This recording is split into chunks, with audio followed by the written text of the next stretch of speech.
Hey guys, welcome back to the channel, and this is how to fix missing wireless adapter.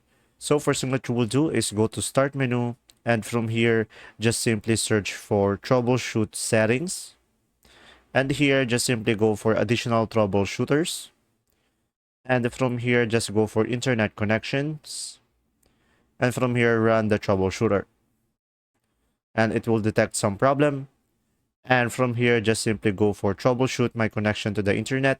And when you have a problem, you should be able to fix it, and it will help you fix the issue. And since I don't have a problem, I won't be able to show you, but if you do, it will give you a solution over here.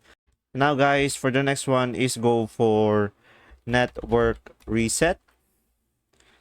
And as you can see, click on this.